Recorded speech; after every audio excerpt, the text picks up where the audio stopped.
Hello everyone. Welcome to the Curator's Talk program. This is part of the exhibitions that Roger Nelson curated. So let me briefly introduce the speakers.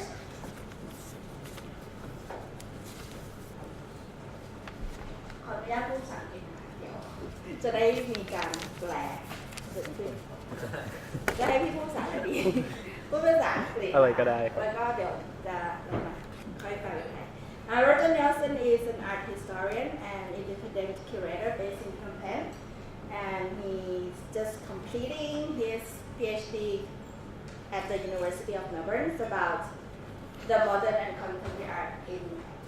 Cambodia. So please welcome Roger Nelson. ค่ะก็คนที่จะพันธรักษ์ที่จะมาเล่าเรื่องเกี่ยวกับศิลปะของเขมรให้พวกเราฟังวันนี้นะคะก็คือคุณ Roger Nelson นะคะซึ่งเพิ่งเรียนจบปริญญาเอกนะคะจากมหาวิทยาลัยเมลเบิร์นแล้วก็เขาได้อยู่ที่พนมเปญมาเป็นเวลาค่อนข้างจะหลายปีนะคะแล้วก็จะทำเกี่ยวกับเรื่องศิลปะร่วมสมัยแล้วก็สมัยใหม่นะคะที่ประเทศกัมพูชาค่ะแล้ววันนี้นะคะก็หัวข้อที่จะพูดถึงก็จะเป็นส่วนหนึ่งในการที่เขาได้ทำรีเสิร์ชมานะคะแล้ววันนี้ก็ขอปรบมือต้อนรับคนที่จะมาแปลให้พวกเราฟังด้วยค่ะชานนท์ค่ะ And today we have a translator from English to Thai, Mr. Chanon. So I'm going to give the floor to both of them. Thank you very much. Jeff, can you hear me? Yeah?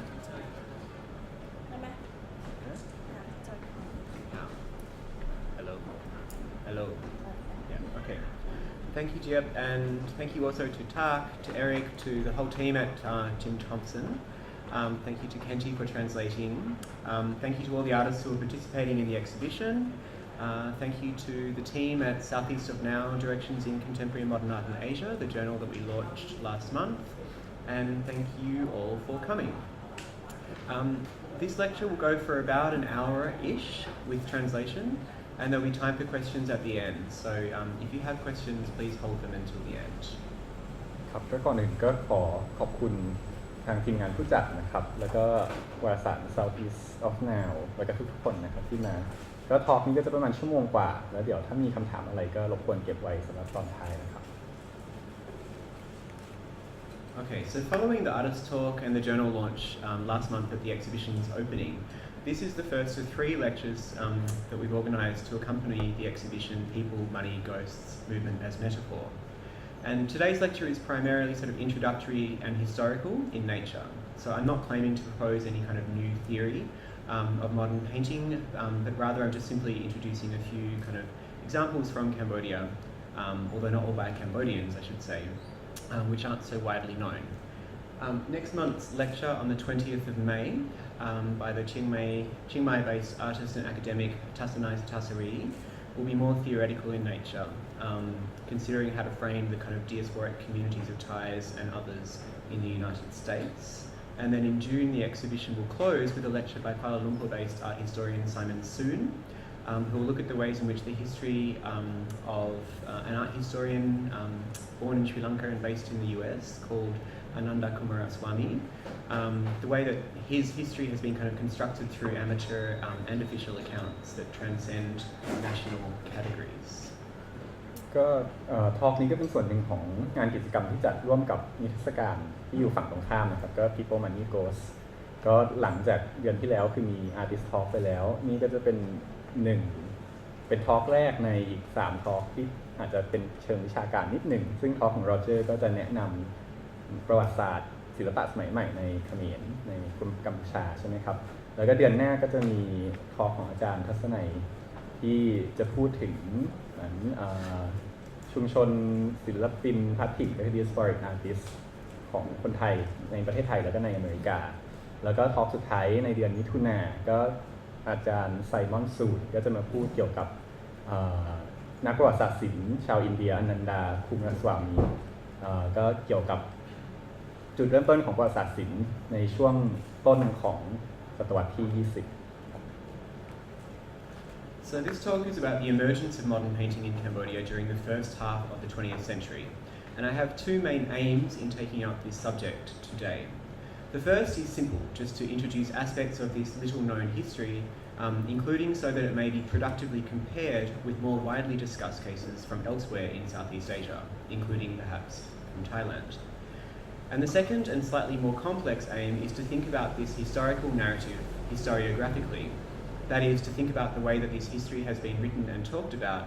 and what the implications of this are for our understanding of the emergence of the modern in art and of the nature of the modern thereafter. ก็อย่างที่กล่าวไปข้างต้นทอล์กนี้ก็จะเกี่ยวกับศิลปะสมัยใหม่ในกัมพูชาในช่วงต้นของศตวรรษที่ 20 ซึ่งก็อาจจะพูดได้ว่ามี2จุดประสงค์สำหรับทอล์กนี้คืออย่างแรกอยากจะแนะนำประวัติศาสตร์นี้เพื่อที่ว่าเราอาจจะได้มาเปรียบเทียบกับเคสของประเทศอื่นในเซาท์อีสต์เอเชียรวมถึงประเทศไทยแล้วก็จุดประสงค์ที่2ก็คืออยากจะพูดในแง่ของเชิงประวัติศาสตร์นิพนธ์ก็คือ historiography ว่าประวัติศาสตร์ของศิลปะในกัมพูชาเนี่ยถูกเขียนขึ้นอย่างไรแล้วก็มันส่งผลกระทบต่อการเข้าใจของเราอย่างไร So in presenting the case of Cambodia, I want to argue for an understanding of modernity as something which does not arrive in a single moment of violent rupture with the past, but rather is a gradual process, a phenomenon that emerges in art here cumulatively, in fits and starts, over a period of decades, rather than in a single flash heralded by one heroic figure. ซึ่ง argument หลักก็จริงๆก็คืออยากจะพูดว่าศิลปะในกัมพูชาศิลปะความเป็นสมัยใหม่ของศิลปะเนี่ยไม่ได้เกิดขึ้นด้วยความกระทันหันแต่ว่ามันเป็น process ที่เกิดขึ้นอย่างช้าๆชั่วศตวรรษที่ผ่านมา In particular, in presenting this history and offering some tentative historiographical reflections on it, I will emphasize the significance of cross-border interactions in the emergence of modern painting in Cambodia.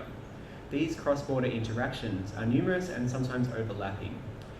And so using examples from Cambodia, I'll suggest that modernity in art is formed not in isolation, but through a dialogic process.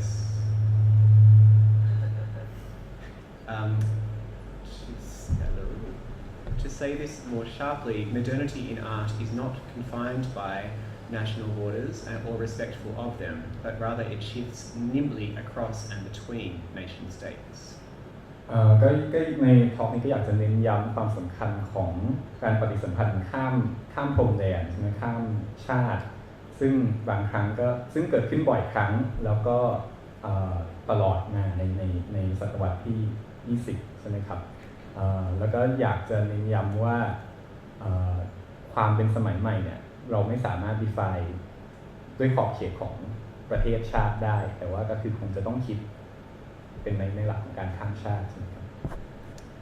I think that the logic of modernity is in many ways inherently international, and thus to speak of a Cambodian modern art, or indeed a Thai modern art, or so on, is in many respects an oxymoron, or a contradiction in terms.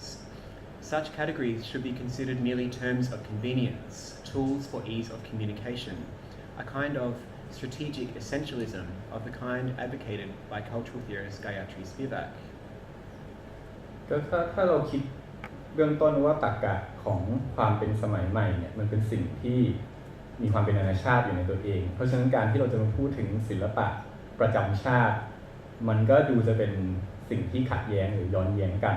เพราะฉะนั้นเราก็อาจจะต้องมาคิดแทนว่าการที่เราจะศึกษาศิลปะของชาติไทยหรือกัมพูชาเนี่ยมันก็เป็นเพียงแค่กลยุทธ์หรือยุทธศาสตร์อย่างหนึ่งตามที่ไกด์ทริสวิลัตพูดว่ามันเป็นกลยุทธ์เพื่อหยิบยกประวัติศาสตร์ที่อาจจะไม่เคยศึกษามาก่อนขึ้นมา So Spivak has suggested that strategic essentialism has at times been taken up as a necessary tactic for allowing us to look closely at and think carefully about specific cultural forms, even while also recognizing that their specificity is constituted through their intersections and overlaps with other cultural forms. And I think it's in this emphasis on cultural dynamism and on the movement of people and ideas between different places that today's historical talk will intersect with the exhibition People, Money, Ghosts. ถ้าจะอธิบายไอเดียของ strategic essentialism ของ Spivak นิดหนึ่งก็คือเป็นการเหมือนเป็นกลยุทธ์อย่างหนึ่งที่จะ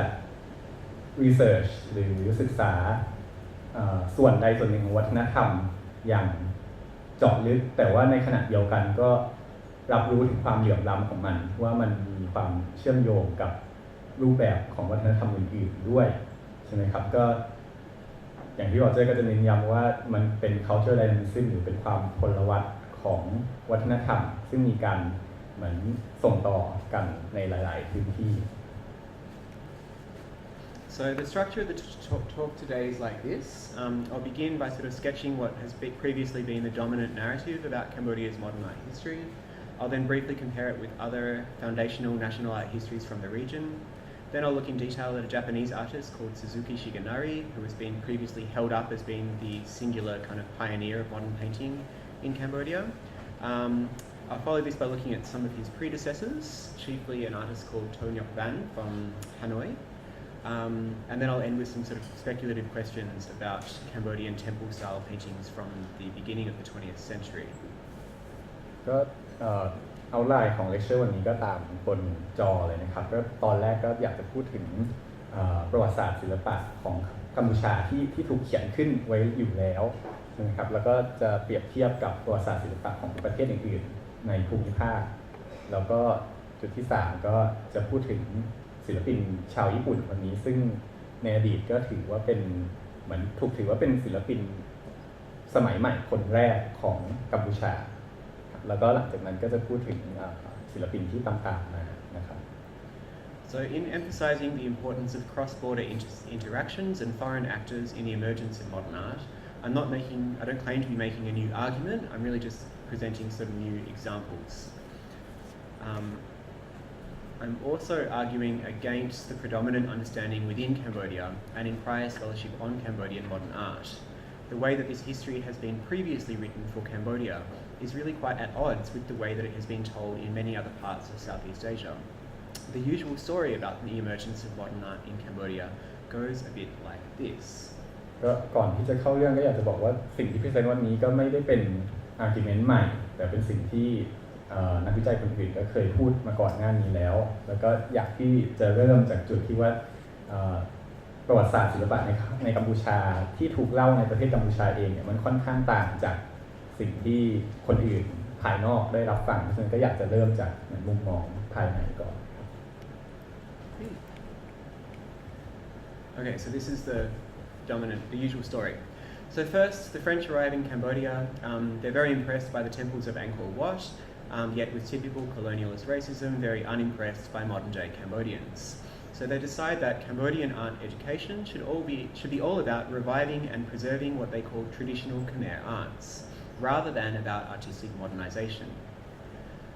The École des Arts Cambodgiennes, or School of Cambodian Arts, was established in Phnom Penh in 1917, around the same time as the Fine Arts School in Hanoi and smaller regional versions in Laos. However, whereas elsewhere in French Indochina, modernization in the arts was permitted and encouraged by the French with the introduction of European-style oil painting, in Cambodia, by contrast, such modernization in the arts was strictly forbidden. ก็จุดแรกที่มาเจอต้นในที่นี้ก็คือชาวฝรั่งเศสที่เข้ามาเป็นผู้ล่าอาณานิคมก็เหมือนทำการค้นพบนครวัดครั้งใหม่แต่ว่าก็พบว่าเหมือนกับเป็นการเชิดชูของโบราณของกัมพูชาแต่ว่าไม่ชอบความเป็นสมัยใหม่ของคนกัมพูชาปัจจุบันแล้วก็มีการจัดตั้งอย่างที่โรเจอร์บอกก็คือเป็นโรงเรียนสอนศิลปะ School of Cambodian Art ซึ่งก็คล้ายๆกับโรงเรียนสอนศิลปะอื่นๆที่ฝรั่งเศสจัดตั้งในอาณานิคมก็ในฮานอยแล้วก็ในลาวเช่นกันแต่ว่าจุดข้อแตกต่างหลักก็คือในที่อื่นใน French Indochina เนี่ยจะถือว่าการพัฒนาความสมัยใหม่ถูกส่งเสริมแต่ว่าในตัวกัมพูชาเองเนี่ยการใช้สีน้ำมันหรือว่าการความเป็นสมัยใหม่ในแง่นี้เนี่ยก็ไม่ได้ถูกส่งเสริมAnd this, so the story usually goes, this suddenly changed after the Japanese occupation during World War II. A Japanese painter named Suzuki, who had studied in Paris, began to teach representational oil painting at the art school in Phnom Penh from 1945, a technique which had previously been unknown in Cambodia, so the story goes, and which was called modern painting, or in Khmer, Komnu Samay. ก็หลังจาก สงครามโลกครั้งที่2เนี่ยก็มีการเปลี่ยนแปลงคือมีศิลปินชาวญี่ปุ่นชื่อซูซูกิซึ่งศึกษาในประเทศฝรั่งเศสในปารีสก็มาสอน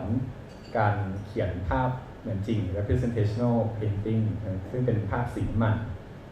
ซึ่งเป็นเทคนิคที่ไม่เคยถูกสอนมาก่อนในประเทศกัมพูชา So this modern painting very quickly became widely popular, and within a decade, representational drawing from life was being hailed as an essential modern skill. After national independence from colonial rule in 1953, a massive expansion in the nation's education system included the teaching of modern drawing and painting in schools across the country, almost entirely, so the story goes, as a result of Suzuki's single-handed introduction of the technique in 1945. ซึ่งศิลปะสมัยใหม่ในคำนิยามนี้ก็คือเป็นการใช้สีน้ำมันเป็นการใช้ drawing จากsubject จริงใช่ไหมก็คือ drawing from life นะครับซึ่งหลังจากที่ประเทศกัมพูชาได้รับ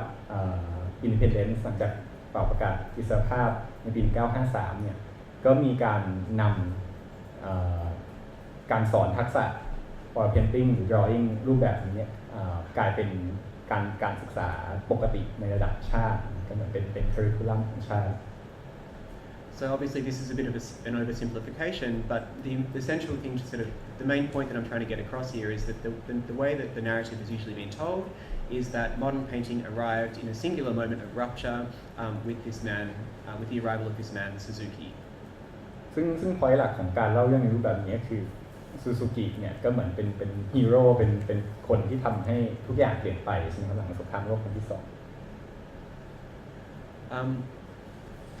The basic elements of this story were first written down in a doctoral dissertation by an American art historian named Ingrid Muan, done at Columbia University in 2001 and still unpublished.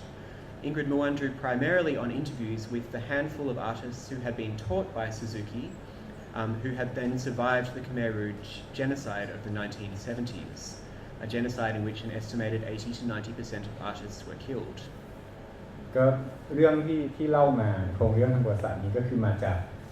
วิทยานิพนธ์ของอิงกฤษมวนซึ่งศึกษาที่โคลัมเบียจบเมื่อปี 2001 ซึ่งเป็นวิทยานิพนธ์ที่ยังไม่ได้ตีพิมพ์นะครับแล้วก็ซอร์สมาจาก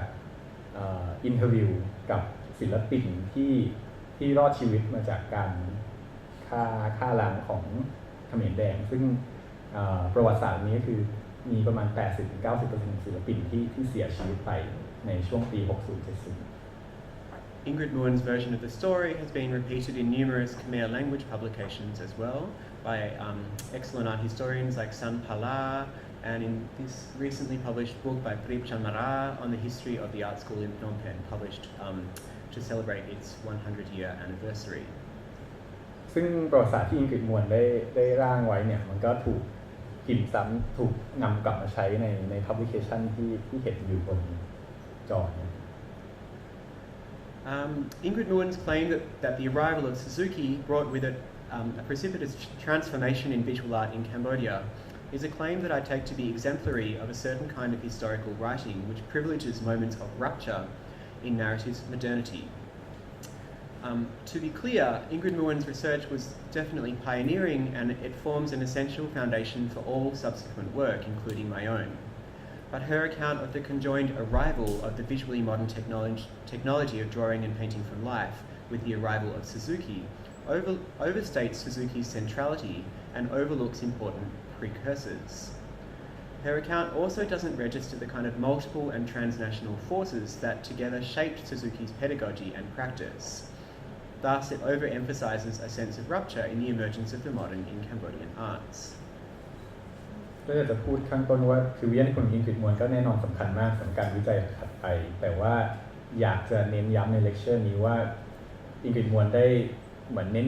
น้นความสำคัญของซูซูกิมากเกินไปแล้วโรเจอร์ก็อยากจะพรีเซนต์ว่าจริงๆแล้วมีศิลปินคนอื่นที่อาจจะมีความสมัยใหม่เกิดขึ้นก่อนซูซูกิและก็อาจจะมีความเชื่อมพันเกี่ยวกับชาติอื่นนานาชาติเนี่ยที่อยู่ใน practice ของ Suzuki. So before looking in more detail at Suzuki and his predecessors, as a short detour, I want to look to briefly compare Ingrid Muan's narrative with that advanced by two other historians, who wrote comparably groundbreaking English language accounts of modern art in Southeast Asian nations. They are Apinan Posianon, who Ingrid Nguyen knew and who wrote, of course, the definitive Anglophone book on modern art in Thailand, and also Claire Holt, who wrote much earlier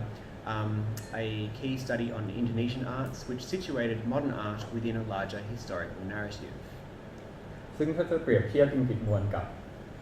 นักวิจัยที่คล้ายๆกันก็คงจะต้องเปรียบเทียบกับอาจารย์ดร.พินันท์สำหรับประเทศไทยแล้วก็แคลร์โฮซึ่งก็มาจากคอนเนอร์เช่นกันซึ่งเขียนก่อนหน้านั้นสักพักใหญ่ๆเกี่ยวกับอินโดนีเซีย So in both Apinan's and Holt's accounts of history, the emergence of modern art is described in much more gradual and cumulative terms,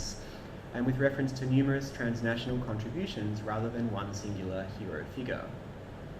ซึ่งถ้าเทียบแล้วคืองานของอาจารย์พินันท์กับแคลร์โฮเนี่ยค่อนข้างจะเน้นความต่อเนื่องทางประวัติศาสตร์แทนที่จะเน้นการแตกแยกการตัดขาดที่เกิดขึ้นหลังสงครามโลกครั้งที่สอง For example, when Apinan describes King Rama VI's summoning of the Italian sculptor curator Feroci, later renamed Sin Girasi, who would settle in Thailand and go on to found Silpakorn University, Apinan is careful to avoid hailing this moment as one of sudden transformation or rupture. Apinan notes that the 1923, quote, arrival of Feroci appeared to be nothing out of the ordinary, as there had been many Italian artists hired before him. Apinan goes on to observe that, quote, there was a major difference. All of his precursors but one were painters rather than sculptors. But it's notable that even here, in talking about the major difference, Apinan is careful to note that there is that one precursor who was also a sculptor. ก็ถ้าดูวิธีการเล่าเรื่องของอาจารย์พินันท์เกี่ยวกับการเข้ามาของศิลป์พีระศรีในช่วงยุคร.6เนี่ยดร.พินันท์ก็จะพูดว่าศิลป์พีระศรีก็ไม่ได้แปลกพิเศษอะไรเพราะว่ามีศิลปินคนอิตาเลียนคนอื่นที่เคยเข้ามาก่อนหน้านี้แล้ว Given that later accounts in Thai, I'm told, often tend to be hagiographies hailing Feroci as the single father of modern art in Thailand, I think that Apinan's caution in pointing to precursors and avoiding an overemphasis on rupture is quite striking. ซึ่งถ้าเทียบกับวิธีการเล่าเรื่องอื่นๆเกี่ยวกับศิลป์พีระศรีในประเทศไทยเนี่ยซึ่งมักจะเป็นการเล่าเรื่องเชิงเชิดชูการเล่าเรื่องของดร.พินันท์ก็เหมือนเป็นการโต้กลับในส่วนนั้น Similarly, Claire Holt's account of the emergence of modern painting in Indonesia begins by describing the many kinds of painted and other images to be found there, having arrived from numerous locations in the centuries prior. She carefully details the role played by foreign artists and teachers, and also the interactions between early master modernists and their counterparts outside of Indonesia. Claire Holt's emphasis on continuity in Indonesian arts is not perfect. It's productive but also problematic. Her account has been celebrated for its breadth, but also critiqued for its tendency to essentialize artistic and cultural activity within the diverse archipelago that became Indonesia. ก็ถ้าดูการเล่าเรื่องทางประวัติศาสตร์แคลร์โฮก็จะต่างไปแบบเพราะว่าเขาจะเน้นเหมือนการเชื่อมต่อระหว่างศิลปินสมัยใหม่กับศิลปินยุคก่อนสมัยใหม่ใช่ไหมครับแล้วก็ค่อนข้างเป็นการศึกษาที่ค่อนข้างเปรียบเทียบความสมัยใหม่กับความโบราณเยอะแต่ว่าแคลร์โฮก็ไม่ได้เพอร์เฟกต์ในแง่ที่ว่างานของเขาก็มักจะเน้นย้ำความสำคัญศิลปะในตัวเมืองใหญ่ๆแล้วก็ไม่ได้พูดถึงความหลากหลายทางวัฒนธรรมของอินโดนีเซียเท่าไหร่ But let's now turn to Suzuki, the Japanese artist that Ingrid Nguyen claimed single-handedly introduced modern painting to Cambodia in 1945. Despite giving him sole credit for this innovation, Nguyen was unable to locate much information about Suzuki, not even his first name. She relied entirely on the memories of his former students, who were talking to her obviously decades later and after having survived the horrors of the Civil War and the Khmer Rouge regime. Their memories were partial and of course shaped in unknowable ways by the subsequent experiences and time that had passed. ซึ่งถ้ามาคิดดูทางวิทยาหรือการผลกระบวนการทำงานวิจัยของอิงนวลเนี่ยก็ได้ข้อมูลจากซูซูกิเนี่ยก็ค่อนข้างไม่ครบถ้วนเพราะว่าได้ข้อมูลมาจากเรื่องเล่าของลูกศิษย์ของซูซูกิซึ่งแน่นอนมันก็เป็นเรื่องเล่าที่เล่าหลังจากซูซูกิเสียชีวิตไปหลายทศวรรษนั่นเลย So through various archival records in Phnom Penh and elsewhere, I've managed to confirm that Suzuki's given name was Shigenari, And at this point, I'd like to gratefully acknowledge the assistance of several Japanese researchers, especially Professor Masahiro Oshiro-shoji. With the benefit of knowing Suzuki's given name, more information on this figure comes to light. He had previously been, in Ingrid Muen's account, pivotal and yet mysterious. Records show that Suzuki Shigenari studied at the Tokyo University of the Arts in March 1928, producing this self-portrait. And after completing his studies in Tokyo, Suzuki travelled to Paris. ก็ตอนที่อิงกิบุนทำงานวิจัยเนี่ยเขาไม่เจอหลักฐานทางประวัติศาสตร์เกี่ยวกับชื่อเต็มของซูซูกิด้วยซ้ำแต่หลังจากโรเจอร์ไปหาในห้องสมุดที่พนมเปญมาก็พบว่าชื่ออย่างที่เห็นซูซูกิชิเกนาริแล้วก็ได้พบต่อมาว่าเขาได้ศึกษาที่มหาลัยศิลปะที่โตเกียวจบเมื่อปี 1928 ครับแล้วก็มีผลงานที่เห็นเนี่ยก็คือในคอลเลกชันของมหาลัยที่นั่นSuzuki is mentioned in a 1929 edition of a Japanese language newspaper called Paris Shujo. While brief, the article is revealing. It confirms that Suzuki was a student in Paris already by 1929. ก็หลักฐานทางประวัติศาสตร์ชิ้นหนึ่งก็คือวารสารภาษาญี่ปุ่นซึ่งคอนเฟิร์มให้เรารู้ว่าซูซูกิเนี่ยก็ได้ศึกษาศิลปะในประเทศฝรั่งเศสด้วยในปี 1929 This suggests that he was probably still in France at the time of the 1931 colonial exposition in Paris, an event of unprecedented spectacle as well as controversy, at which parts of Angkor Wat were reconstituted in life size in Paris, and at which the Vietnamese anti-colonial demonstrators were matched by a French surrealist counter-exposition.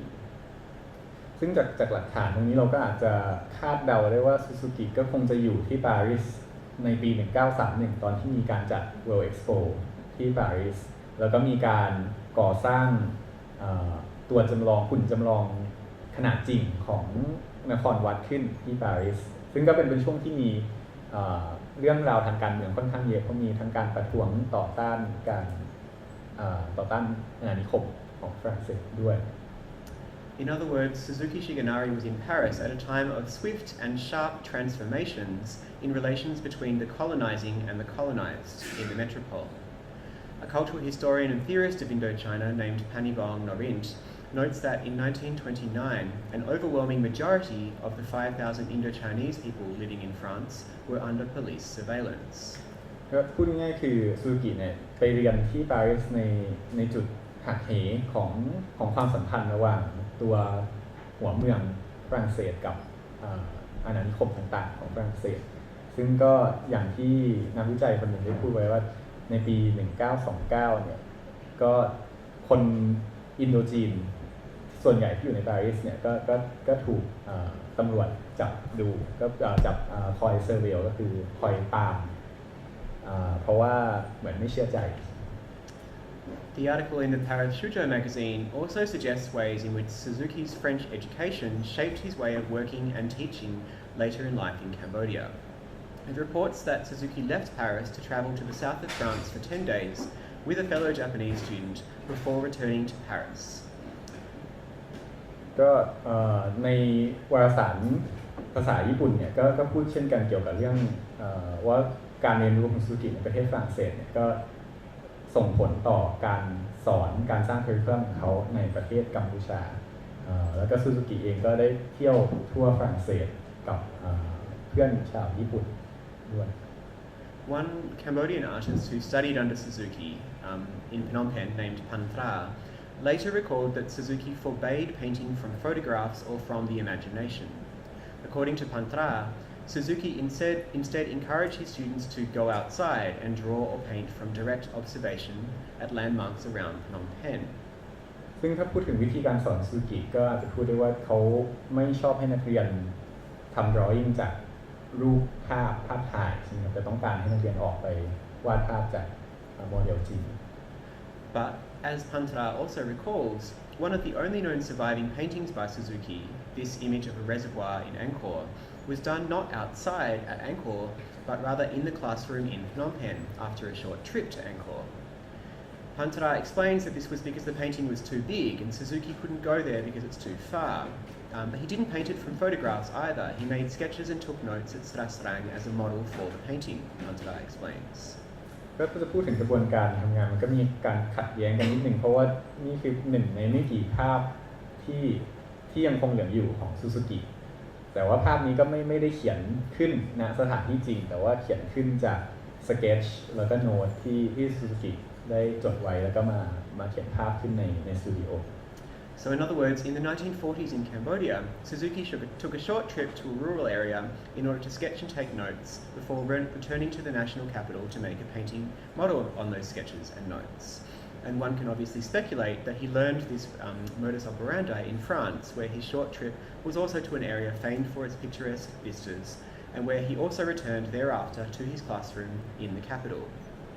I offer this as a sort of a small but I think revealing example of ways in which colonial as well as Japanese pedagogical and artistic models were transferred, to use art historian John Clark's term, to the Cambodian setting in indirect and roundabout ways.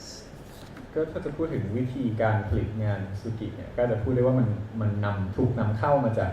ฝรั่งเศสเพราะว่าก็คือมีการเหมือนออกไปสู่ชนบทเพื่อสเก็ตช์แล้วก็จดโน้ตแล้วก็กลับมาผลิตงานในสตูดิโออีกทีหนึ่ง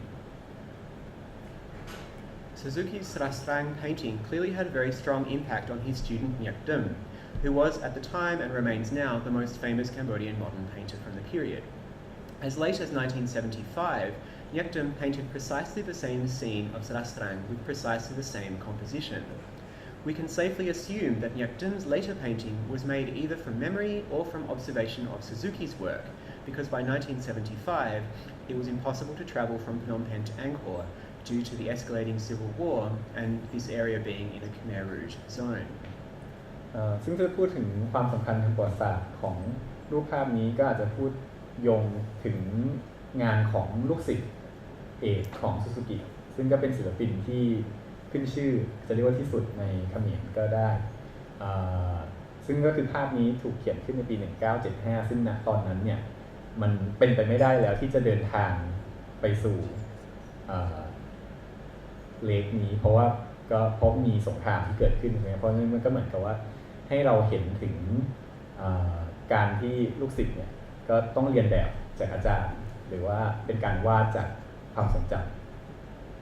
Okay, so now I shift to talking about some of Suzuki's predecessors. So this painting predates any known images made by Cambodians to naturalistically depict the temples of Angkor, but it is not, however, the earliest known surviving image of Angkor to be made by an Asian artist. ก็หลังจากนี้ก็อยากจะพูดถึงรูปภาพเขียนอื่นๆเกี่ยวกับนครวัดซึ่งถูกเขียนขึ้นก่อนหน้าภาพของซูซูกิด้วยซ้ำThat distinction may belong to the Hanoi artist Thongyok Van, whose impressionistic paintings from the mid-1930s emphasized the encroachment of trees, vines and other flora into the crumbling temples. In this respect, Thongyok Van shares with colonial artists such as Louis Delaporte a fascination with the might of nature and the decay of the temples. Yet Thongyok Van's pictures steadfastly avoid the monumentalizing tendencies of Delaporte and his peers. Whereas the French artists emphasize the immensity of Angkor, Van's paintings reveal a fascination rather with fleeting moments, intimately scaled environments and smaller details. ซึ่งถ้าจะพูดถึง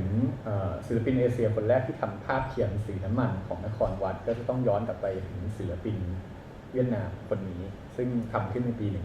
1937 แล้วก็เราก็อาจจะย้อนกลับไปดูโมเดลทางประวัติศาสตร์ศิลป์ก็คือเป็นงานของชาวฝรั่งเศสที่ทำขึ้นก่อนหน้านั้นแต่ว่าข้อแตกต่างหลักก็คืออาจจะดูว่าศิลปะของน็อกแบนเนี่ยก็จะเน้นโมเมนต์ที่เกิดขึ้นในชีวิตประจำวันในการที่เขาไปเที่ยวที่นครวัดแต่ว่าก็คือจะไม่ได้เป็นภาพที่ฟอร์มัลหรือเน้นความอลังการของตัวนครวัด This is echoed in the Vietnamese artist's written impressions of Cambodia.They describe, quote, blocks of stone heaped up together haphazardly, embracing the roots of giant trees, the thick corridors of Ta Prohm. Thongyok Van imagines that a simple painting could convey the Cambodia of his memory. He says, quote, a painting needn't be drawn in any shape, as colour rather than form dominate impressions. he continued, to the upper part apply some saffron and canary colour next to the dark green of the sky. And at this point I just want to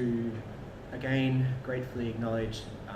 assistance, this time from Phoebe Scott, who kindly shared this 1943 document with me. ซึ่งพาสเซอร์ที่โรเจอร์พูดถึงเนี่ยก็คือมาจากไดอารี่ของศิลปินชาวเวียดนามที่พูดถึงการวาดภาพของนครวัดเนี่ยก็จากความทรงจำเช่นกันแล้วก็เน้นการลงสีการให้สีที่เหมือนพยายามดึงความทรงจำออกมา Ton Ngoc Van was not the first Vietnamese artist to paint in oil, and also I think he was probably accompanied on his first travels to Angkor by at least one other Hanoi painter named Chan Bin Luc, whose painting of the Ban Tie Srai temple hangs now in Vietnam's National Museum of Fine Arts. ซึ่งตรงนี้ก็ไม่ใช่เป็นศิลปินชาวเวียดนามคนแรกที่จะเขียนภาพโดยใช้สีน้ำมันก็คือตามหลักฐานแล้วก็คิดว่าน่าจะมีศิลปินอีกท่านหนึ่งจากฮานอยไปพร้อมๆกับเขาชื่อชานบินล็อกซึ่งภาพที่เขาเขียนมาก็อยู่ในพิพิธภัณฑ์แห่งชาติ But Ton Ngoc Van's paintings have been especially celebrated for their modern subject matter, often depicting, according to one art historian, fashionable women, street scenes and slices of everyday life in Vietnam. The art historian Nora Taylor has argued that Van's reputation as a great master of modern art is largely based on him having been awarded the title of Revolutionary Martyr after dying in the important Battle of Dien Bien Phu in 1949. Decades later, in 1994, according to Taylor, this reputation was questioned by some Vietnamese artists who claimed he was a terrible painter, but others answered simply that he was a hero. And I should say, I'm mentioning this kind of sidetrack detail just to point to the fact that this historical narrative continues to be contested. ก็เหตุผลที่ดูเหมือนว่าทองวันเนี่ยเป็นมีความสำคัญทางประวัติศาสตร์สูงก็ส่วนหนึ่งอาจจะเป็นเพราะว่าเขาได้รับการเชิดชูเป็นวีรชนเป็นบุคคลสำคัญที่เสียชีวิตในสงครามก็คือเป็น war hero แต่ว่าจุดนี้ก็มีคนที่โต้แย้งกันว่าทำไมเราต้องเชิดชูเขาด้วยสถานะนี้ทั้งที่งานศิลปะอาจจะดีหรือไม่ดีอันนี้ก็ไม่รู้เหมือนกัน But more important than his posthumous reputation for our purposes is Ton Ngoc Van's role in introducing representational painting to Cambodian students a full decade before Suzuki. This has been totally overlooked by Ingrid Nguyen and other previous art historical accounts. Ton Ngoc Van taught art classes at Phnom Penh's Lycée Sisawat High School from 1935 to 1938. A photograph from the time shows him at the entrance to the National Museum in Phnom Penh. He presented an exhibition in Phnom Penh in 1938, and he wrote that his paintings in that exhibition were, quote, mostly landscapes which Cambodia has inspired in me during the last 3 years. ซึ่งถ้าเราจะมาเน้นที่ตัวบุคคลของตรงวันเนี่ยก็อาจจะมาเปลี่ยนใช้บุคคลนี้ในการเปลี่ยนการเล่าเรื่องประวัติศาสตร์เพราะว่าตัวทองวันก็ได้เข้ามาที่กัมพูชานับ10 ปีก่อนหน้าซูซูกิเพราะว่าเขาก็มาสอนการเขียนภาพสีน้ำมันในช่วงปี 1935 ถึง 1938 ก่อนสงครามโลกครั้งที่2นะครับแล้วก็เป็นช่วงเวลาที่เขาก็ได้ผลิตผลงานที่เกี่ยวกับภูมิทัศน์ในกัมพูชาไว้ค่อนข้างเยอะ Ton Ngoc Van's students, in other words, learned the visually modern technology of representational painting and drawing up to a decade before Suzuki's arrival to teach the same skills. As Cambodia's only lycée, or modern-style high school, the Lycée Sisawat was the school for the Cambodian elite, as it continues to be today. It was also, in the 1930s, a hotbed of anti-colonial sentiment. Therefore, many of Van's students are likely to have gone on to be officials in Norodom Sihanouk's post-independence regime, implementing the many modernizing cultural and educational policies of that regime. ซึ่งถ้าจะดูความสำคัญของโรงวันก็อาจจะมาดูที่โรงเรียนมัธยมที่เขาสอนซึ่งเป็นลีเซ่หรือว่าเป็นโรงเรียนสไตล์ฝรั่งเศสโรงเรียนแรกโรงเรียนเดี่ยวในกัมพูชาแล้วก็ณเวลานั้นก็เป็นโรงเรียนที่เหมือนผู้นำการต่อต้านฝรั่งเศสเนี่ยก็ได้ไปเรียนที่นั่นเพราะฉะนั้นก็จะพูดได้ว่าเหมือนนักเรียนของตองวันเนี่ยก็เติบโตไปเป็นคนที่มีความสำคัญอย่างมากในการต่อต้านการตกภายใต้อาณานิคม Ton Ngoc Van's significance is thus not only in predating Suzuki, but also in helping to facilitate the situation in which Suzuki's impact could be most rapidly and deeply felt, with the technology of representational painting and drawing spread throughout the nation through the post-independence educational reforms. ก็อาจจะพูดได้ว่า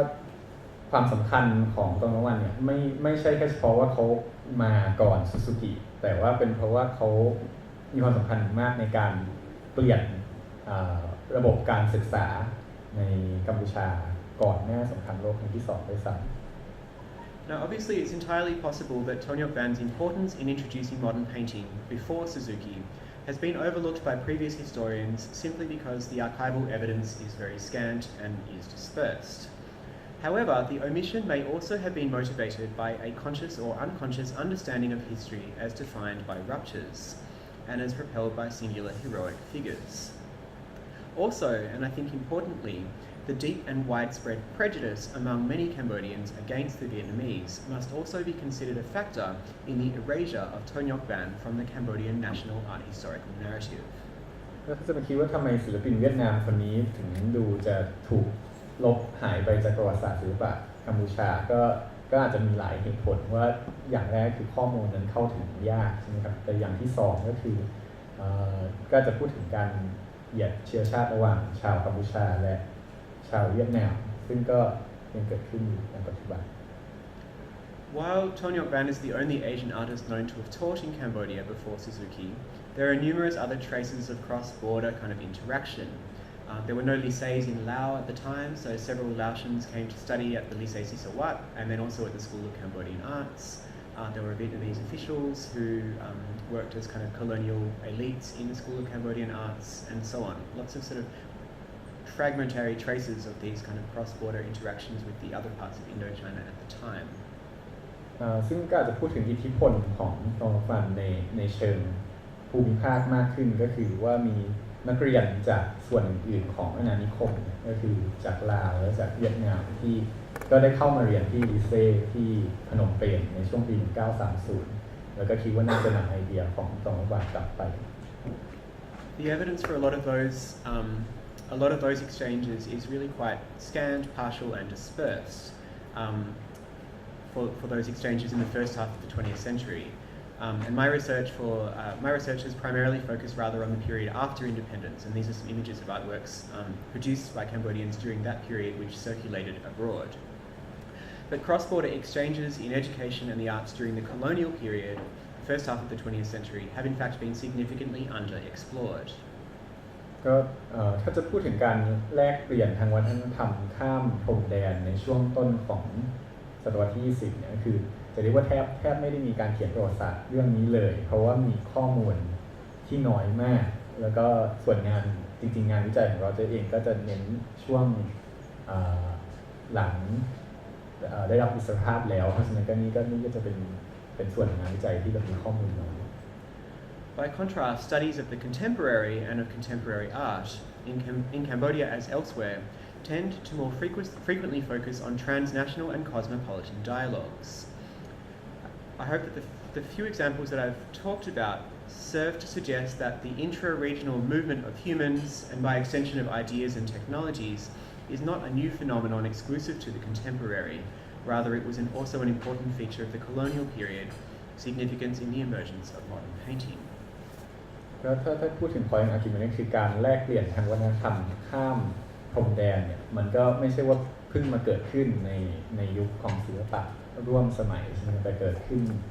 ตั้งแต่นานมาแล้วตั้งแต่ในยุคของอาณานิคม The significant implication of this is that cultural shifts, including the adoption of modern painting and drawing from life, might best be understood as being cumulative processes brought about by numerous actors from multiple locations. The modern does not arrive as a singular moment of rupture or with a single individual, and a view which privileges such radical breaks may overlook important cross-border precedents. ก็ถ้าจะตีความในมุมที่กว้างขึ้นมาก็อาจจะพูดได้ว่าการพัฒนาของศิลปะสมัยใหม่แล้วก็ภาพเขียนสีน้ำมันเนี่ยมันเกิดขึ้นอย่างช้าๆและเรื่อยมาโดยที่มีคนที่มาเกี่ยวข้องเนี่ยจากหลายเชื้อชาติคือไม่ได้เกิดขึ้นด้วยฮีโร่หรือคนเดียว So So I want to finish by gesturing towards some indications of cross-border contacts in Cambodian art earlier in the 20th century. What I've discussed so far has been primarily drawing on archival research, but these last comments are more speculative, based primarily in looking at temple-style paintings. ซึ่งสุดท้ายนี้ก็อยากจะเสนอข้อเปรียบเทียบบางประการกับศิลปะไทยซึ่งอันนี้ก็ไม่ได้มาจากข้อมูลทางประวัติศาสตร์ใดๆ In the very early 1900s, the Royal Palace in Phnom Penh commissioned a large mural of the Riamke, which is the Khmer version of the Ramayana, similar to the Thai Ramakien. The handling of space in these paintings and their rendering of foliage sets them apart from the few surviving earlier paintings found in Cambodia and suggests an awareness of European-style illusionistic perspective and painterly techniques. ซึ่งประมาณปี 1895 เนี่ยก็ทางพระราชวังในพนมเปญก็ได้มีการทำจิตรกรรมฝาผนังเกี่ยวกับเรื่องก็คล้ายๆกับรามเกียรติ์ของบ้านเรา แต่ว่าเวอร์ชั่นนี้ก็ค่อนข้างแตกต่างในการที่มีความรู้ของ perspective สไตล์ยุโรปเข้ามา Now we know from the historian Penny Edwards that the Royal Palace in Phnom Penh was built in the late 19th century at the insistence of the French colonial authorities. They wanted the Cambodian royal elite to have a more permanent and impressive seat of power than their earlier royal compound, situated in a place called Udong about 40 kilometres north of Phnom Penh. In Udong, the buildings were much smaller and had been constructed in wood, which the French found to be sort of unsatisfactory. ก็ถ้าเราดูประวัติศาสตร์ของการสร้างพระราชวังแห่งใหม่ในพนมเปญก็เหตุผลมาจากรัฐบาลฝรั่งเศสนี่เองที่ไม่พอใจกับพระราชวังที่มีอยู่แล้วที่เมืองอุดมซึ่งก่อสร้างขึ้นมาจากไม้แล้วก็ต้องการที่จะมีพระราชวังที่ใหญ่ขึ้นแล้วก็เป็นภูมิฐานมากขึ้น The French actively encouraged the Khmers to look to the Bangkok Grand Palace as one among several models for their new Phnom Penh facilities. As well, Cambodian royalty spent time in Bangkok, and indeed the Khmer king Sisawat spoke Thai better than he spoke Khmer, and he had both Thai and Khmer dance troupes in his royal court. ซึ่งทางรัฐบาลฝรั่งเศสเองก็ได้พยายามให้ทางชาวกัมพูชาเนี่ยคือมองมาที่ศิลปะจิตรกรรมฝาผนังไทยเป็นตัวอย่างแล้วเราจะก็ยกตัวอย่างว่ากษัตริย์ของกัมพูชาเองก็พูดภาษาไทยดีกว่า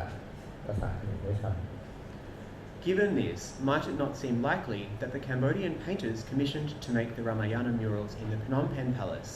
also had access to the paintings done in Bangkok temples like Wat Bawani Wed by master painters like Krua In Kong? Perhaps research has been done on this in Thai, but none exists in English or in Khmer, and it is not known about or discussed within Cambodia at all. Instead, Khmer language study of Cambodian temple paintings has been largely dominated by nationalist attitudes, which are zealously keen to overemphasize Cambodia's difference and independence from its neighbours. ก็เป็นข้อที่น่าคิดว่า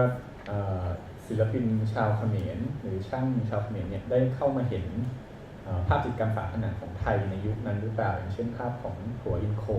แต่ว่าตรงนี้ก็ยังไม่มีใครเขียนถึงในภาษาอังกฤษหรือภาษากัมพูชาเป็นภาษาเขมรเพราะว่าก็พยายามจะไม่พูดถึงเรื่องของเมืองไทยด้วยความชาตินิยม So to complicate it even further, this is a painting from a Khmer temple in Kampuchea Kram, or Lower Cambodia, a territory with many ethnic Khmer, Theravada Buddhists, but that is actually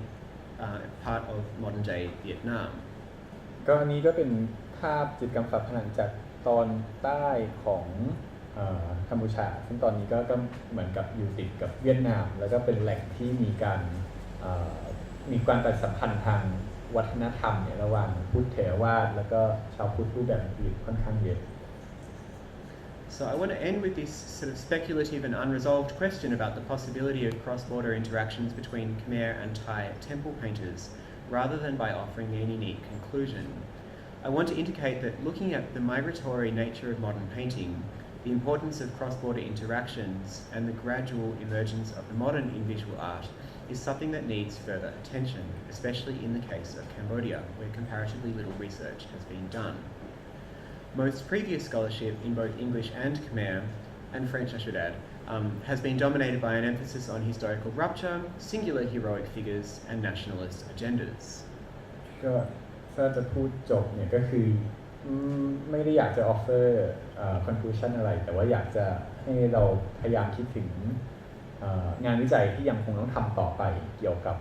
การแลกเปลี่ยนทางวัฒนธรรมโดยเฉพาะในชายแดนหรือว่าในเขตที่มีการแลกเปลี่ยนวัฒนธรรมเยอะเพราะว่ามันเป็นงานที่ไม่ถูกทำมาก่อนไม่ว่าจะเป็นในภาษาเขมรภาษาอังกฤษภาษาฝรั่งเศส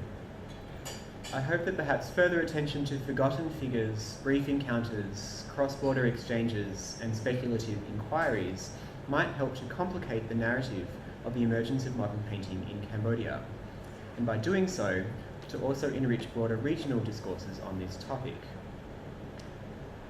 Complicating this narrative through a regionally comparative view will, I think, reinforce the importance of movement, the migration of people, ideas, capital, beliefs, artworks, and other images, and so on. This movement is not only a defining aspect of contemporary artistic practices like the ones in the exhibition across the way, but was also decisive in the emergence of the Southeast Asian modern too. ก็อยากจะให้เรานึกถึงวิธีการเล่าเรื่องทางประวัติศาสตร์ในรูปแบบอื่นที่ไม่ได้เน้นการเชิดชูศิลปินผู้ใดผู้หนึ่งผู้เดียวใช่ไหมครับแล้วก็อยากจะเน้นย้ำถึงความสำคัญของการเคลื่อนไหวไม่ว่าจะเป็นของคนหรือว่าของไอเดีย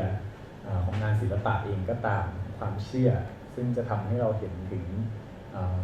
การแลกเปลี่ยนแล้วก็นำมาสู่การเปรียบเทียบทางประวัติศาสตร์ศิลป์ระหว่างแต่ละประเทศในภูมิภาค So that's it. Thank you, and please, any questions?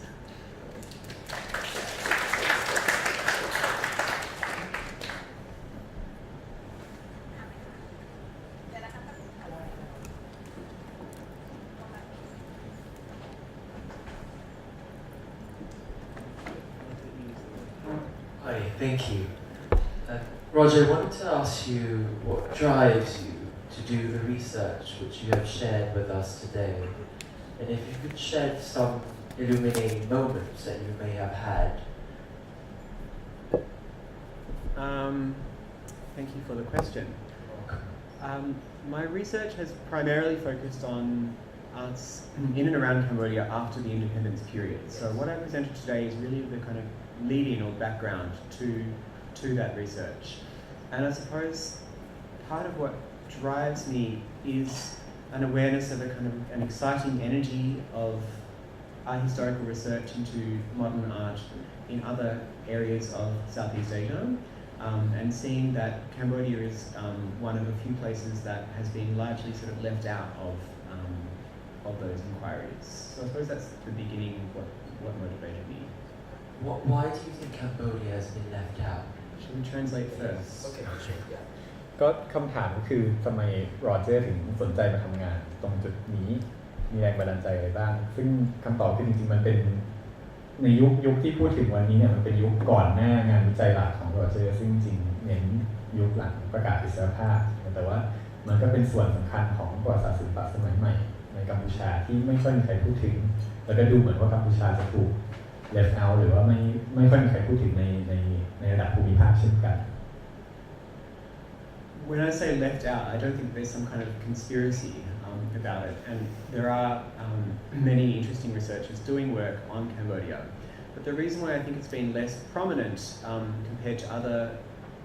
nations and areas within the region, I think there are three factors contributing to that. I think the first one is simply that there are very few surviving artworks from before the 1975 takeover of Cambodia by the Khmer Rouge. There are very few surviving artworks to actually look at, and archival sources are dispersed. So that's the first thing. I think the second thing is that I think an ideological underpinning of much art historical research on modern art has been shaped by a kind of a narrative of progress, a narrative of constructing the lead up to national independence and post-colonial, post-independence as being a kind of a march forward, an improvement, a development, progressivist kind of teleology for Southeast Asia. And I think the fact that 2 decades after independence, Cambodia had the worst genocide seen in the region upsets that narrative. And I think the third reason is economic. Much of the art historical research that has been done and much of the art historical resources that have been collected have been constellated around the founding members of the Association of Southeast Asian Nations, or ASEAN. And I think that Cambodia's economic smallness and its comparative unimportance strategically in the region is probably also a factor in terms of national funding that goes towards this kind of research. So those are 3 speculative reasons. Sorry, so long.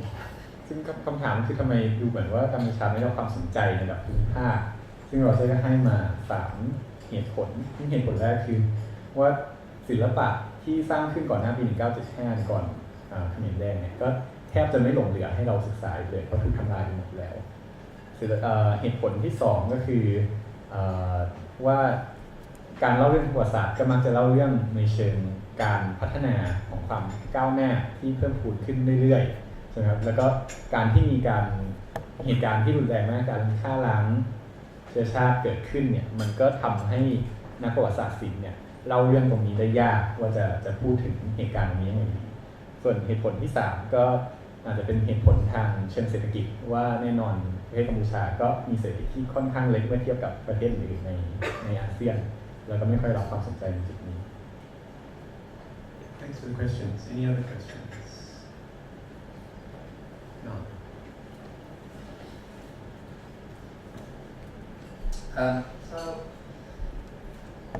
I'm a bit curious about talking about one man. What kind of evidence have you found about his legacy? Did you do any interviews with, or are there any archival evidence that we can trace to his legacy in teaching at the UC? And another question is that this talk seems to be quite focused on cultural and artistic figures. Do you think that because you focus on these figures because they have more actual influence, or and what influence do you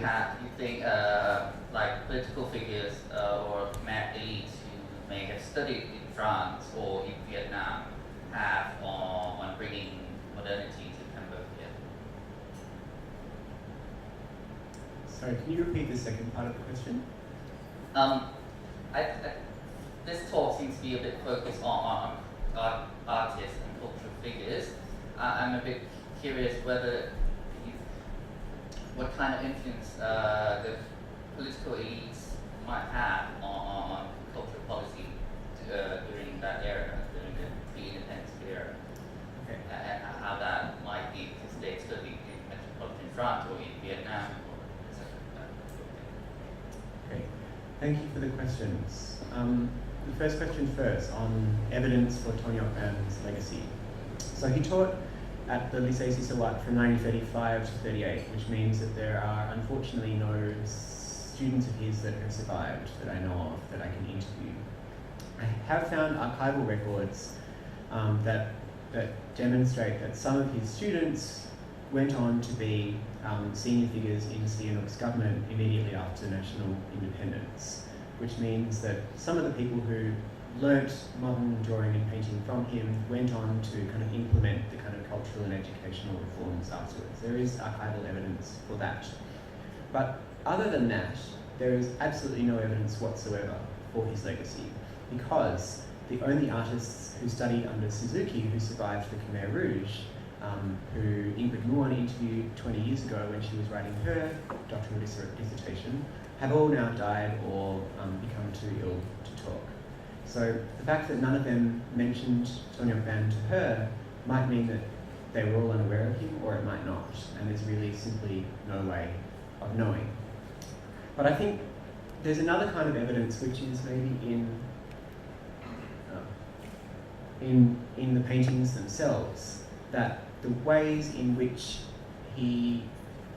both the painterly technique, but especially I think the composition, the ways in which he focused on smaller details of Angkor and on more intimate spaces, as opposed to these kind of grand vistas that the colonial artists have given. That recurs again and again in Khmer paintings of Angkor from the 1950s onwards.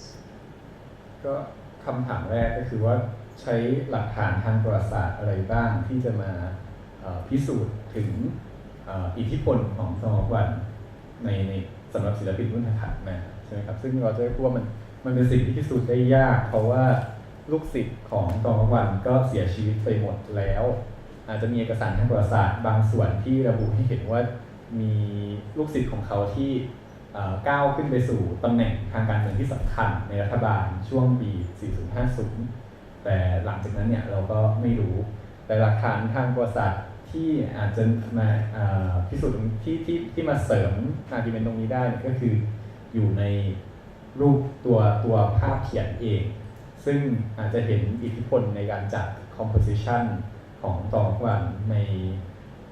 ภาพสีน้ำมันยุคถัดมาในช่วงปี 50 ว่าศิลปินยุคหลังของกัมพูชาเนี่ยก็อาจจะเป็นการเรียนแบบภาพของตองวันหรือเปล่า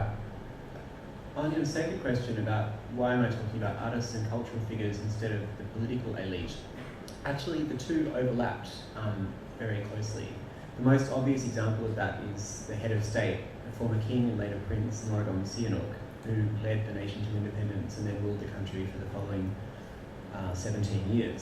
Sihanouk himself was an artist. He described himself as an artist.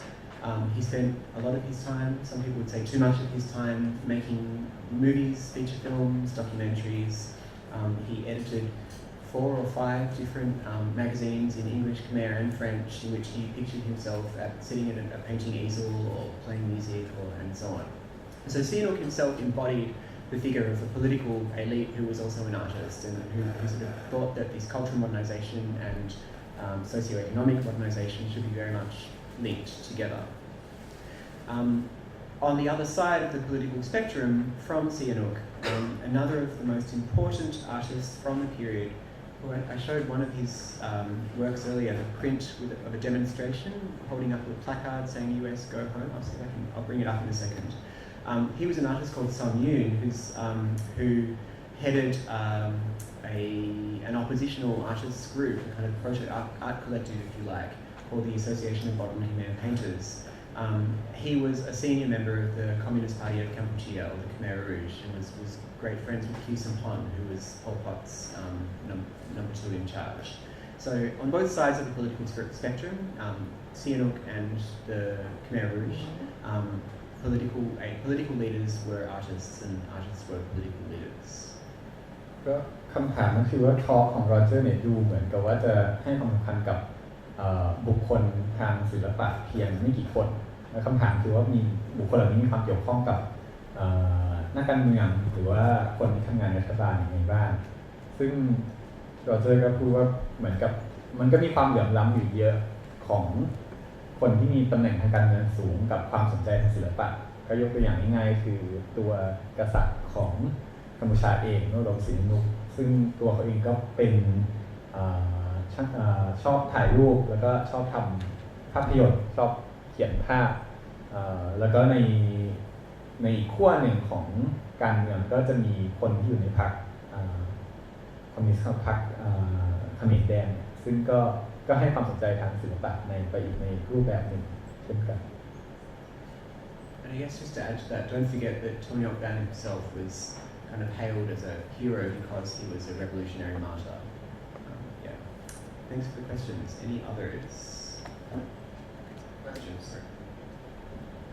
I'm curious or interested if you know, can you comment on the relationship of living artists, whether modern or contemporary, to these figures like Suzuki? Because I'm curious about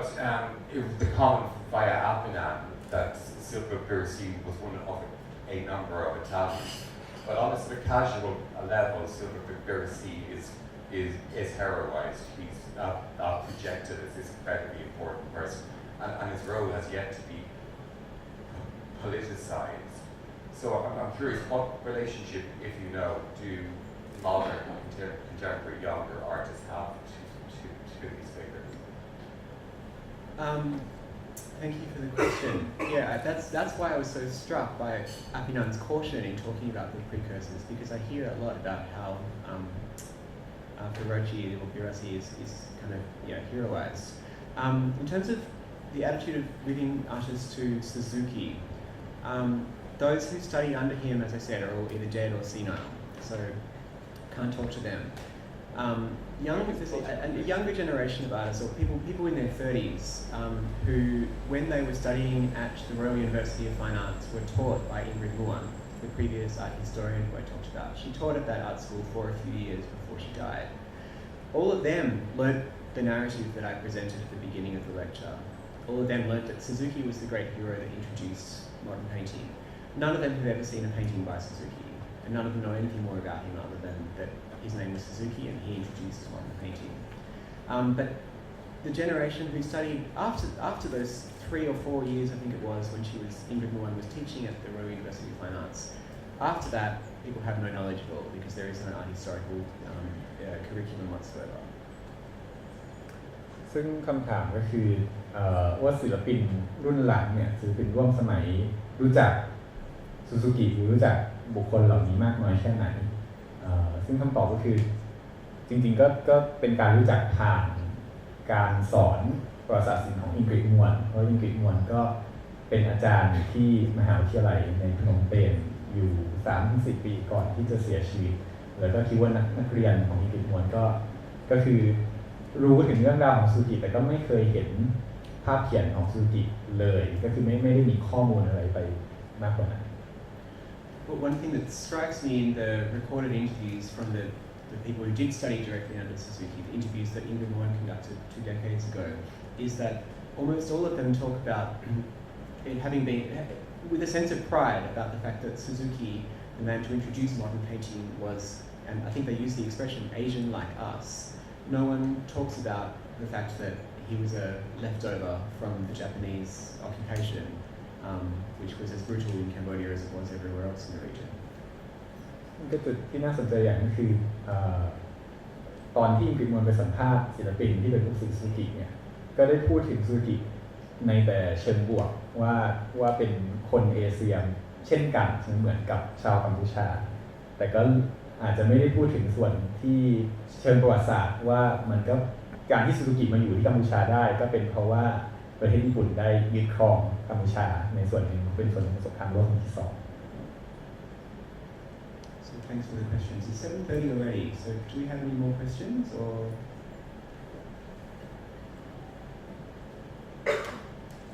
Shall we wrap it up there?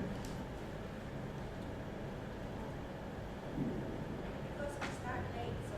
Jalan Tanawi. just one. Yes, I lost it at the very beginning. Where did Suzuki teach? What kind of institution? Sorry, my question is very simple. Where did Suzuki teach? What kind of institution? Was it art school, at university, or lycée? Yeah. So Suzuki taught at the School of Cambodian Arts, which was the only art school and the one that the French established in 1917 in order to preserve so-called traditional Khmer arts. Whereas Tonyok Ban, the one who taught 10 years earlier, he taught at the Lycée Sisawat, which was the only lycée in the country.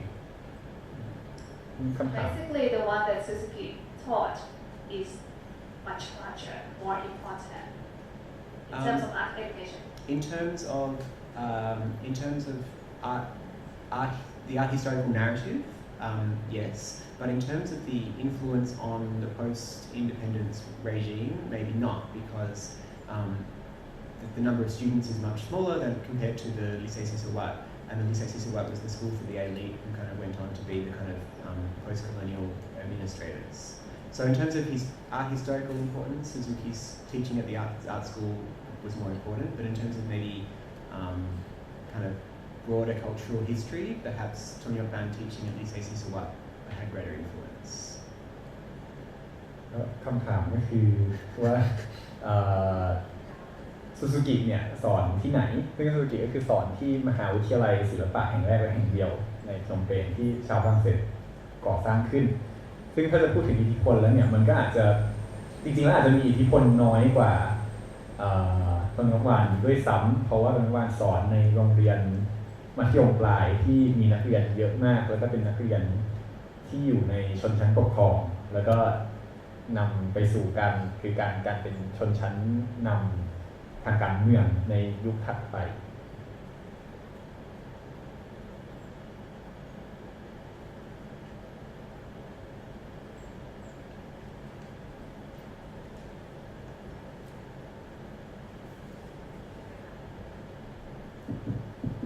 มีใครถามไหมคะถ้าไม่มีจะถาม Okay, can you share your methodology for your thesis? Did you use only the archive? And if yes, why did you choose to use all the archive? And is there any problem on working on using this strategy? Good question. For my research on the post-independence period, I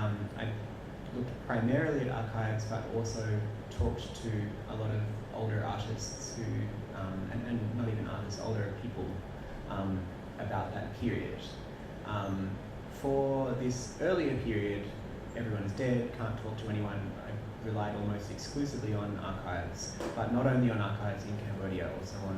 American, French, and Japanese archives. I guess I tended to rely primarily on archival research rather than on so-called ethnographic or interview-based research, maybe for, say, two reasons. The first being that it's something that I enjoy. I think that archival research yields discoveries that I find interesting. But I think the second reason is that whereas Ingrid Nguyen's thesis, the section of the thesis that deals with the early colonial period has some wonderful pioneering archival research, her work on the post-independence period was almost exclusively relying on oral sources. And there's a few cursory lines in the thesis saying that there's not much archive to look at, and that's being repeated by many other scholars since, that there is no archive, there is no archive, there is no archive. In fact, there's huge amounts of material in the archive and it just hadn't been looked at previously. So, yeah. คำถามของพี่เจียบก็คือว่าเหมือนวิธีการทำงานวิจัยหรือว่าวิธีวิทยาของโรเจอร์เนี่ยคืออะไรบ้าง ซึ่งก็อาจจะเห็นว่ามีความแตกต่างจากอิงริดมวนซึ่งจะทำงานวิจัยเชิงมนุษยวิทยามากกว่าคือเน้นการสัมภาษณ์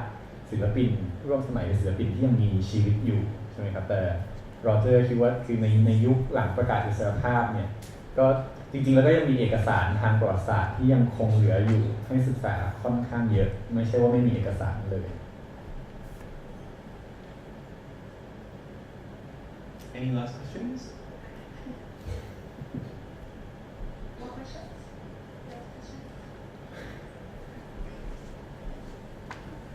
Hi. I was thinking, don't you think that eventually the lack of modern art at this time I was thinking about the USSR, where the artists were seen just for their own function, like propaganda function. We call the traditional art because it's a kind of promotion of their own nationality, culture, and modernity. Maybe it's too much free thinking, and under like colonial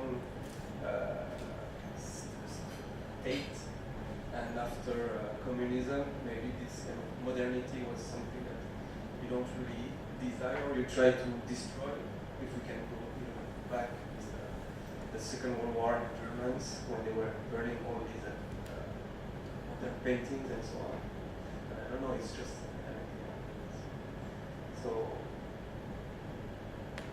Yeah, I guess, what would I say in response to that? I guess in the same way that Soviet socialist realist painters have been kind of reclaimed in our historical discourse as being a version of modern, I suppose in the same way paintings of landscapes and women that might appear to be kitsch or might not look modern when you compare them to like a brutalist concrete building. I suppose part of what my research has been doing is trying to reclaim those kinds of paintings, these kinds of paintings, as modern in their context, as historically new, but also as being the kind of thing that the Cambodian elite who wanted to live in a brutalist modern house wanted to put on the walls of that house. And yeah, I suppose in terms of the communist sort of point, communism didn't have such a huge impact on the arts really until the end of the 1960s, and then of course during the Khmer Rouge genocide from 1975 to 79, between 80 and 90% of artists were killed. That regime is often also thought of as being anti-modern or unmodern, but I think a similar argument could be made about Pol Pot as has been made about Hitler, but in other ways he's sort of the ultimate, the quintessential, the exemplary, the logical conclusion of modernity in some certain ways. Cheerful way to end. คือถ้าผมเข้าใจคำถามถูกนะก็คือว่าถ้าเปรียบเทียบกับศิลปะอย่างเช่นในรัสเซียโซเวียตยูเนี่ยนเนี่ยว่าเป็นศิลปะ propaganda เป็นศิลปะที่สร้างขึ้นภายใต้ระบอบคอมมิวนิสต์เพราะมันมีความเกี่ยวข้องกับความเป็นสมัยใหม่หรือสามารถเรียกได้ว่าเป็นสมัยใหม่ได้อย่างไรซึ่งถ้าผมเข้าใจที่โรเจอร์ตอบถูกก็คือประมาณว่าสิ่งที่เขาพยายามจะนำกลับมาคืออยากจะให้ดูถึงภาพเขียนไม่ว่าจะเป็นแลนด์สเคปหรือภาพเขียนอะไรที่มันอาจจะดูเป็นของประดับประดาแต่ว่าก็ต้องการนำมาพูดถึงpolitics ของมันการเมืองของมันแล้วก็ว่ามันสามารถพูดถึงความเป็นสมัยใหม่ในกัมพูชาได้ยังไงครับ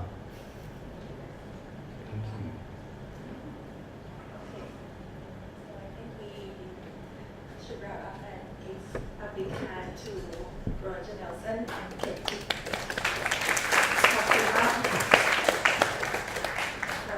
I think I'm really happy that we have Roger to share his own findings, and the information about the history of modern arts in Cambodia. And because Jim Thompson Art Center, we would like to focus on the regional perspective. And if you don't have a chance to see the exhibition, please feel free to do it because we're gonna close around 8, so you still have time. And thank you so much. ขอบคุณทุกคนนะคะที่มาวันนี้ค่ะแล้วก็โปรดติดตามเอาต่อไปนะคะขอบคุณค่ะ And before we leave, ให้ของขวัญเป็นธรรมเนียมนะคะ It's our tradition to give you a gift again. Bruno Lemaitre ค่ะเป็นเจ้าหน้าที่อาวุโสจาก James H. Thompson Foundation, please. And photo. Please. Thank you very much. Thank you very much. ขอบคุณนะคะเรายังมีขนมอยู่ตรงนี้นะคะกรุณากินขนมที่แสบหวานให้หมดก่อนกลับบ้าน